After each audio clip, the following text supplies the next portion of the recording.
하나님의 말씀은 베드로전서 2장 24절로 25절 말씀, 제목은 십자가에 달리신 예수입니다 라는 말씀 가지고 함께 은혜를 나누시겠습니다. 어느 병원 입원실 곁 휴게실에서 있었던 일입니다. 얘기를 주고받는데 이런 이제 배경이죠. 휴게실에서 신장 결석을 수술한 사람이 이 얘기라는 거예요. 말도 마시오. 그 아픔은 어디다 비길 수 있겠습니까? 그랬더니 옆에 있던 디스크 수술 환자가 또 얘기하는 거예요. 무슨 소리요? 뼈를 깎는 아픔이라는 말도 모릅니까? 뼈를 자르고 깎는 아픔은 표현 못합니다. 얘기를 조용히 들으며 한숨을 쉬고 있는 사람이 있었습니다. 그에게 이 둘이 물었습니다. 어디가 아파서 오셨습니까? 예, 저는 수술 환자는 아닙니다. 그러면야 뭐. 그랬더니 그 대신 저는 가슴이 아픕니다. 그러는 거예요. 가슴이 아프다. 그러면서 하는 말이 열흘 전에 아들이 간암으로 죽었습니다. 그런 거예요. 세상을 떠났다는 거예요. 가슴에 죽은 자식을 묻느라 가슴이 다 찢어졌습니다. 참, 더 이상 할 말이 없는 거죠. 갑자기 그 신뢰가 숙연해졌고 더 이상 아프다는 얘기들을 할 수가 없었습니다. 우린 모두 각각 아픔이 있고 고통이 있고 견디기 어려운 통증들을 갖고 있습니다. 내 아픔이 제일 크고 내 고통이 제일 깊은 곳이라고 생각하지만은 우리 주변에 나보다 훨씬 더 큰 아픔을 안고 있는 사람들이 의외로 많습니다. 더구나 예수님이 겪으신 이 고난, 십자가 고난에 비하면은 아무것도 아니라는 사실을 발견하게 됩니다. 18세기 독일의 작센 지방에 진젤도르프라는 유명한 백작이 있었습니다. 경건한 분이죠. 훌륭한 기독교인인데 많은 재산과 땅을 가진 영주였었습니다. 진젤도르프 유명한 분이죠, 이분이. 오늘날 미술관에 갔다가 한 그림의 시선이 멈춰졌습니다. 그것은 그리스도가 십자가에 못 박히시는 그림이었습니다. 머리에 가시관이 씌어 있고 양손에 큰 못이 박혀 있습니다. 허리에는 창에 찔린 채 붉은 피가 흘러내리고 있었습니다. 그리스도 십자가에 못 박히신 장면을 보는 순간 예수님의 허리에 피가 흘러내리는 환상을 보게 된 거죠. 그는 충격을 받고 십자가에 못 박힌 그리스도 앞에 무릎을 꿇고 회개를 합니다. 예수께서 나의 죄 때문에 피를 흘리고 죽으셨는데 나는 당신을 위해서 한 것이 아무것도 없습니다. 저의 죄를 용서해 주세요. 이 사건은 진첸도르프의 삶을 180도로 바꾸어 놓았습니다. 자신만을 위해 살았던 사람이 그리스도를 위해 살게 되었고 이웃을 위해 사는 사람으로 변화되었던 겁니다. 당시 모라비안 기독교인들이 박해를 피해서 그의 영지 가까운 곳에 피난을 왔었는데 그 진젤도르프 백작은 그들에게 흔쾌히 땅을 나누어 주었습니다. 그래서 모라비안 교도들은 그곳에 헤른후트라는 유명한 공동체를 만들고 경건 운동을 이제 펼치게 되죠. 이런 그림이죠. 유명한 것이죠. 헤른후트 공동체라고. 그들을 통해서 은혜 받은 사람들이 바로 감리교 창시자인 요한 웨슬리였습니다. 폭풍을 치는 가판 위에서도 흔들리지 않는 모라비안 교도들의 경건한 신앙에 웨슬리는 큰 충격을 받고 거듭남의 길로 가게 되죠. 이건 이제 헤른후트 모라비안 교도들의 공동체 생활. 옛날에는 그랬어요. 그 전에 공동체 생활하면서. 이건 이제 그 조지아 선교를 나갔다가 돌아오는 중에 이제 모라비안 교도들은 뭐 찬송하다가 뭐 배가 뒤집히면은 뭐 천국 가는 거지. 우선 경건하게 뭐 놀래지도 않아요. 근데 웨슬리가 거기에 감동을 받고 나중에 이제 그 감리교 창시자가 되지만은 그 거듭남의 번 어게인의 길로 접어드는 그런 길로 가게 되죠. 오늘은 진체엘 도르프 백작의 눈에 보였던 십자가에 못 박히신 그리스도가 우리에게도 보여야 합니다. 그래서 물과 피를 흘리신 것처럼 우리의 변화된 삶을 살아야 될 것입니다. 물은 구원을 피는 구원을 얘기하고 물은 변화를 얘기하죠. 오늘 십자가에 달리신 예수를 생각하면서 은혜를 나누시겠습니다. 첫째, 주님은 십자가에서 우리의 죄를 담당하셨습니다. 24절 다시 볼까요? 친히 나무에 달려 그 몸으로 우리 죄를 담당하셨으니, 여기서 담당하셨으니라는 말은 원어로 아네넨켄이라는 말을 쓰는데 제단의 희생제물이 되다라는 그런 의미입니다. 제단의 희생제물이 되다, 이런 그림이죠. 제사장을 통해서 짐승의 희생제사가 반복적으로 드려진 것과는 달리 그리스도께서 자신의 제물로 제물 삼아서 제단에 희생제물을 바친 것으로 단 한 번으로 믿는 자의 죄사함이 종료되었음을 뜻합니다. 전에는 예수 오시기 전에는 짐승을 희생제사가 반복되었는데 이제 본인 자신이 어린 양이 되어서 한 번에 우리의 죄사함을 다 이제 마치게 되죠.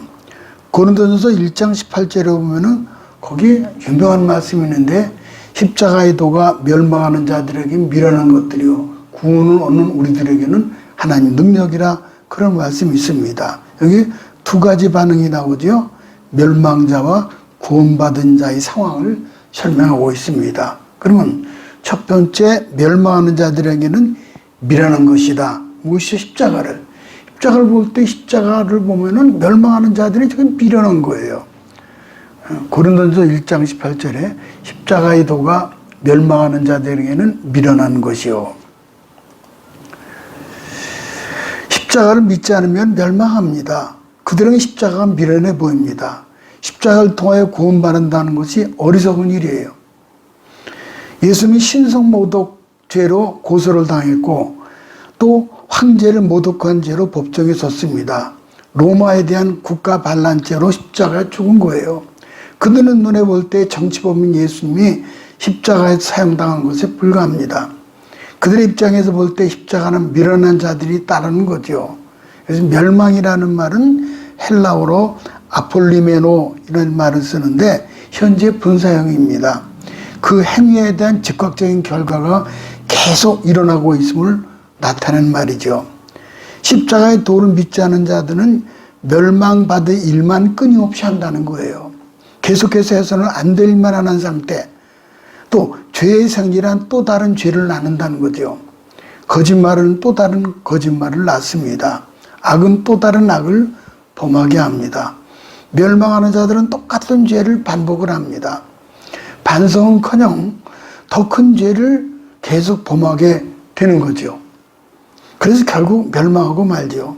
성경에서 수없이 깨어있어라, 잠들지 말라 권하지만 멸망하는 자는 그 말을 듣고도 깨어있지 않고 졸고 잡니다. 성경에 나타난 하나님 말씀과 선자들의 경고의 나팔소리가 미련하게 들립니다. 이런 자들에게는 십자가는 미련한 것에 불과합니다. 하나님 노아를 통해서 멸망을 예고하셨죠. 노아가 방주를 만드는 동안 사람들은 노아의 일을 비웃었습니다. 해가 쨍쨍한 날에 홍수를 대비하는 것이 얼마나 미련하게 보여요. 이런 그림 보시죠. 얼마나 미련해 보여요. 아브라함의 조카 롯은 천사가 와서 소돔과 고모라가 멸망할 것을 예고하자 롯은 사위들에게 불의 심판을 전하죠. 그런데 그 사위들은 롯의 말을 농담으로 여겼다라고 말씀합니다. 결국 소돔과 고모라가 멸망당할 때 그들은 유황불을 뒤집어 쓰고 영원한 지옥으로 떨어졌고, 또 롯의 처는 미련해서 뒤를 돌아봄으로 손기둥이 되었다라고 성경은 말씀하고 있죠. 두 번째는 반면에 구원을 얻는 우리는 하나님 능력이다 그랬어요. 18절 하반절에 볼까요? 구원을 얻는 우리에게는 하나님의 능력이라. 상반절에 미련한 것과 반대가 하나님의 능력이죠. 십자가는 미련한 것이든 하나님의 능력이든 둘 중에 하나입니다. 이 둘의 차이는 멸망과 구원의 차이입니다. 능력이라는 말은 헬라어로 디나미스라는 말을 쓰는데 이것은 신체적, 영적, 지적 능력을 포함한 총체적 능력과 권세를 의미합니다. 우주의 원리로서 생명력을 말할 때 이 단어를 사용합니다. 신약 성경에서 디나미스라는 단어는 그리스도와 밀접한 관계가 되어 있는데 인간의 구원이 오직 하나님의 초월적인 힘에 의해서만 가능하다는 것을 보여줍니다. 십자가는 수치이고 험한 형틀입니다. 하나님의 구원의 힘, 그러나 힘이 있죠. 예수님 십자가 돌아가시기 전에 옆구리를 창으로 찔렀을 때 피와 물이 나왔다고 했습니다. 이 그림이죠. 옆구리를 찔렀을 때 피와 물이 쏟아져 나왔어요. 그래서 피는 구원을 의미하고 그리고 물은 변화를 의미합니다. 그러니까 진제노르푸르가 이걸 보고 나서 구원도 이미 그전에는 받았었지만은 변화가 된 거예요. 십자가는 구원의 변화의 능력을 가지고 있죠. 십자가는 사탄을 내쫓습니다. 드라큘라라고 하는 그 영국 작가 스토커가 1897년에 쓴 괴기소설의 주인공이죠. 드라큘라. 루마니아 백작인 드라큘라는 서양 뱀파이어의 원조입니다. 길고 날카로운 송곳니를 가지고 피를 빨아먹는 그런 겁니다. 그런데 드라큘라는 십자가를 보면 두려워하고 도망갑니다. 십자가는 귀신을 쫓는 능력이 있고 십자가는 생명이며 구원이기에 마귀를 쫓아내는 힘이 있습니다. 앞서서 말씀드린 대로 능력이라는 말은 디나미스, 원래의 뜻은 자연적인 힘을 의미하는데 신약에서는 하나님께로부터 오는 인격적인 힘과 초인적인 힘을 의미합니다. 이 말이 발전되어서 다이나마이트라고 어원이 되죠. 다이나마이트는 폭발하는 힘이 있잖아요. 로마서 1장 16절에 이런 말씀이 있어요. 내가 복음을 부끄러워하지 아니하노니 이 복음은 모든 믿는 자에게 구원을 주시는 하나님의 능력이 됨이라. 능력이에요. 디나미스, 다이나마이트 똑같이 다 능력이죠. 찬송가 268장 보면 이랬죠. 보면은 주의 보혈 능력이 있도다. 주의 빈비도 주의 보혈 그 어린 양의 매우 귀중한 피로다. 십자가의 피가 능력이고 그래서 죄와 사망에서 우리를 구원해 주시는 거예요. 두 번째는 죄에 대하여 죽고 의에 대하여 살아야 한다는 말씀합니다. 24절 중반절을 가볼까요? 이는 우리로 죄에 대하여 죽고 의에 대하여 살게 하려 하심이라. 여기서 죽고라는 원어는 아포케노메노이인데 제거되다, 옮겨지다 그런 뜻입니다. 죄가 완전히 제거되었다 그런 뜻이에요. 이것은 바로 예수 그리스도께서 십자가에서 희생제물이 되신 이유가 되는 거죠. 구약의 희생제사를 드릴 때 제물을 드리면은 짐승에게 제사장이 안수를 해서 죄를 지은 사람의 죄를 죄의 제물에 전가되어서 죄가 완전히 옮겨지듯이 죄범한 사람을 위해서 예수께서 희생제물이 되어주심으로 모든 죄가 깨끗하게 용서가 된 거죠. 그러니까는 죄 지은 사람이 그 사람을 이제 죄를 짐승에게 전가되듯이 바로 예수님에게 우리 인간의 죄가 전가가 된 거죠. 그래서 모든 죄가 예수 믿게 되면 깨끗이 용서가 되는 희생제물이 돼서 용서가 되는 거죠. 죄가 깨끗이 용서가 되는 거예요. 그러므로 죄 사함 받은 자는 더 이상 죄를 짓지 말아야 합니다. 적극적으로 의에 대해서 살아야 합니다. 의에 대하여 산다는 말은 하나님께 대하여 산다 그런 뜻입니다. 오직 하나님께 순종하는 삶을 태도를 말씀합니다. 죄를 방치하거나 죄를 즐거워하지 말아야 합니다. 죄의 삶의 은혜를 안다면은 죄를 미워해야죠. 죄를 거부하는 태도를 가져야 합니다. 죄에 대하여 죽고 죄를 만지도 죄는 마음에 품지도 말고 모양도 버려야 합니다. 무엇보다 우리를 위해서 고난받으신 주를 위해서 힘껏 살아야 하는 것입니다. 주 4세기 로마는 황제들의 권력 싸움에 휘말리던 때였습니다. 두 사람이 권력 다툼을 하였는데 한 사람은 막센티우스라는 사람이고 또 한 사람은 그 유명한 콘스탄티누스입니다.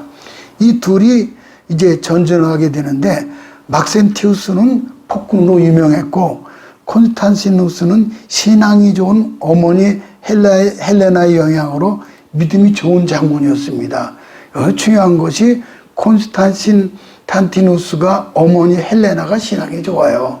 아주 신앙이 좋아요. 이제 이런 그림이죠. 그 역사에다 나와 있지만은 이쪽은 콘스탄티누스 대왕이고 이쪽은 어머니 헬레나가 되는 거죠. 그래서 캐톨릭에서는 성녀라 그러죠. 이제 헬레나가 성녀가 되죠. 이 그림을 다시 한번 볼까요? 헬레나. 로마 바티칸에 가게 되면은 미켈란젤로, 레오나르도, 다빈치 그리고 라파엘로 그들이 그린 아주 유명한 그림이 있는데 라파엘로 방에 들어가게 되면은 마지막 전투를 한 막센티우스와 밀비아누스 다리에서 했는데 그러니까는 콘스탄티누스와 막센티우스가 전쟁을 한 것이 밀비아누스라는 다리입니다. 근데 수적으로 막센티우스 군대가 훨씬 더 많았어요. 이거는 이제 라파엘로가 그렸죠. 이게 그 바티칸의 라파엘로 방에 보면은 이 그림을 그렸어요. 이렇게 그림을 잘 그렸어요. 이렇게요. 밀비아누스 다리의 전투입니다. 근데 그 전쟁하기 전날 밤 콘스탄티누스가 꿈을 꾸었습니다. 물론 어머니 헬레나가 많은 기도를 했겠죠. 근데 십자가 꿈을 꾸는데 십자가 나타나는 거예요. 그래서 너는 이 십자가로 승리하라는 음성을 듣습니다. 십자가로. 그래서는 이제 이런 그림이죠. 여기 보면은 이런 환상을 본 거죠. 여기 환상을, 십자가 환상을 보고 병사들에게 십자가 깃발을 달게 하고 방패 십자가를 전부 그리게 했습니다. 그래서 그렇게 해서 마침내 십자가로 대승을 거두는 것이 그 유명한 전쟁의 승리입니다. 그래서 콘스탄티누스가 황제가 되어서 주 313년에 마침내 로마에 기독교를 공인합니다. 기독교를 공인하죠. 그 십자가 이렇게 능력이 있습니다. 절망을 이기는 능력, 죄를 이기는 능력, 죽음을 이기는 능력, 또 구원의 능력과 변화의 능력이 주어져요. 죄를 버리고 예수 십자가 붙들고 사는 것이 바로 의로운 삶이 되는 것이죠. 마지막 세 번째, 예수님은 치료자가 되시며 영혼의 목자가 되신다고 말씀하셨어요. 치료와 나음을 얻습니다. 24절 하반절에 보면은 그가 채찍에 맞음으로 너희는 나음을 얻었나니, 여기 나음은 얻었나니라는 원어로 이아테테인데, 이아테테, 이 말은 죄의 문제가 해결되어서 용서와 평안을 얻게 된다는 거예요. 용서와 평안. 덮은 구절은 이사야 53장 5절을 인용한 것인데, 이것은 장차 오실 메시아에 대한 예언으로 죄의 용서에 따른 병고침의 예언이기도 합니다. 이제 치유 역사가 나타나는 거죠. 베드로는 이사야의 예언이 성취됨을 목도한 사람이죠. 예수님의 채찍에 맞으심으로 현장에 목격한 증인입니다. 따라서 베드로는 그리스도가 메시아로서 인간 위에 채찍을 맞으셨다는 사실을 나타내고자 이 베드로 전서를 쓰게 된 거죠. 우리의 죄값을 위해 고난당하신 그리스도를 묘사하기 위해서 베드로는 채찍을 지금 언급을 하고 있습니다. 채찍을 좀 볼까요? 채찍은 쇠조각에 달린 가죽 채찍인데 맞을 때마다 맨살을 파고 들어가 살점을 뜯어내고 또 그 하얀 뼈가 희끗희끗 보일 정도로요. 가죽으로 맞은 자리는 금방 죽은 피가 고여서 검게 만들어버리고 살은 뜯겨져 나가고 그런 가혹한 도구입니다. 그렇다면 왜 예수께서 이런 고초를 당하셨습니까? 영혼과 육체의 죄의 상처를 입은 우리의 죄 때문입니다. 인간의 지은 죄가 예수의 몸이 다시 당시 노예들에게 돌아볼 수 있는 흔적을 남긴 거예요. 죄인된 우리를 죄사함을 위해서 주님이 이런 모진 고난을 다 참아내신 것이요. 참아내신 것이죠. 40에 하나 감한 39대의 채찍을 맞으셨어요. 오랫동안 아프리카 콩고에 선교사역을 하시던 월츠 버튼 선교사님의 간증입니다. 이제 아프리카의 이제 콩고죠. 그런데 선교사역 도중에 간암에 걸려서 그만 치료가 불가능한 상태가 됐습니다. 그런 거 보면은 우리 이태석 신부도 간암으로 천국 가셨죠.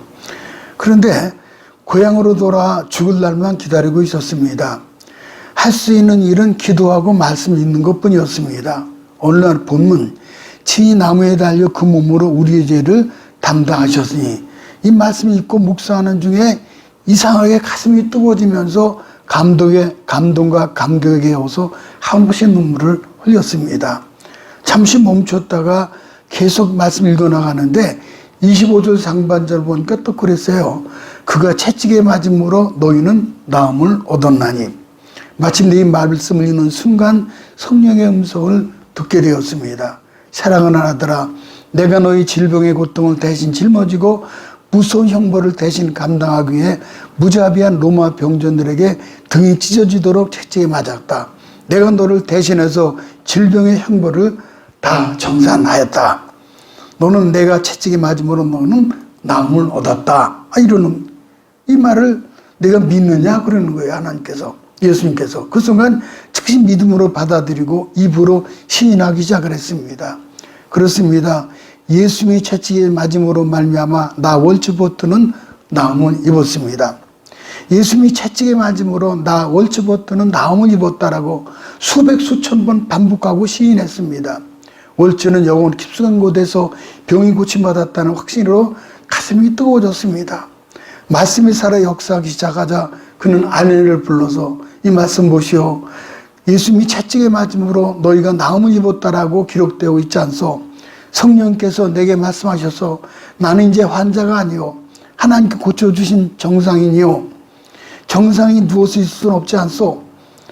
힘을 입어 일어나 활동을 해야겠소.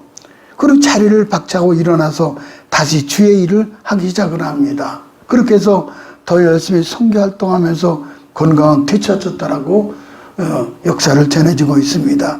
질병에서 깨끗이 나음을 얻게 된 거죠. 그 다음에 또 두 번째 대지를 볼까요? 이른 양이 목자에게 돌아왔다고 그랬죠. 25절 볼까요? 너희가 전에는 양과 같이 길을 잃었더니 이제는 너희 영혼의 목자와 감독 되신 이에게 돌아왔느니라. 구약시대 이스라엘 사람들은 원래 유목민으로 양을 많이 키우는 그런 사람들이었죠. 아브라함, 이삭, 야곱 다 유목민들이에요. 그래서 양의 성격도 잘 알고 양을 키우는 목자가 무슨 일을 하는지를 잘 아는 사람들이었습니다. 그들이 생각할 때 양을 우리 인생이라고 한다면은 하나님은 목자 같다라고 생각을 했죠. 우리가 잘 아는 다윗은 어렸을 때부터 목동으로 지냈습니다. 그래서 시편 23편 1절을 시를 지었잖아요. 여호와는 나의 목자시니 내가 부족함이 없으리로다. 유명한 시를 남겼죠. 양은 대단한 근시입니다. 그래서 멀리 보지 못하고 시냇물을 찾는다든지 길을 잃었을 때 돌아올 수 없으므로 아예 귀소 본능이 없습니다. 또 양은 철저한 무방비 상태 동물입니다. 동물은 저마다 적들로부터 자기를 방어하는 수단을 가지고 있지요. 사슴처럼 도망을 잘 친다든지 아니면 카멜레온처럼 적의 시선을 따돌린다든지 그런 기술이라고는 하나도 없습니다. 또 양은 어리석은 동물이에요. 힘이 없으면 지혜라도 있거나 머리라도 좋아야 되는데 그렇지 못해요. 그래서 다른 동물들과 비교해서 IQ가 가장 낮다고 그래요. 우리 인생들도 똑똑한 척하고 강한 척하지만은 사실 영적인 면에 보면은 소경과 같죠. 자기 스스로 지킬 수 없는 무능력하고 어리석고 미련한 인생들이죠. 그런 우리 인생들에게 영혼의 목자가 되시는 하나님 필요하죠. 양은 목자의 품에 있어야 안전하게 이제 보장이 되는 거죠. 그래서 우리 인생들이 하나님 품 안에 있어야 참된 평화를 누릴 수 있는 거죠. 하나님 품을 떠난 인생들이 길 잃고 방황할 때 하나님 품 안에 있는 우리들은 바른 인생을 갈 수가 있다는 거죠. 단 한 가지, 양은 주의 음성을 듣지요. 유명한 말씀이 요한복음 10장 27절에 사도 요한이 말씀해 주고 있죠. 내 양은 내 음성을 들으며 나는 저희를 알며 저희는 나를 따르느니라. 내 양은 내 음성을 들을 줄 알아요. 양은 목자의 음성을 듣지요. 찬송가 147장은 거기 너 있었는가라고 하는 찬송인데, 이 찬송가는 흑인 연가입니다. 그래서 흑인 연가인데 그림을 좀 볼까요? 이 찬송가의 저자는 야곱과 라헬이라는 흑인 부부였습니다. 야곱이라는 흑인은 준수한 체격에 든든한 모습을 지닌 사람이었는데, 또 라헬은 참으로 아름다운 흑인 여인으로서 그 구약의 야곱과 라헬을 그 부부의 이름을 따서 그렇게 주님을 사랑했던 그런 분이었습니다. 어느 날 남편 야곱이 또 노예였지만은 또 다른 집으로 팔려가게 됐습니다. 이제 헤어지게 된 거예요. 가족으로 헤어졌으며 노예 생활도 슬픈데 너무 외로웠어요.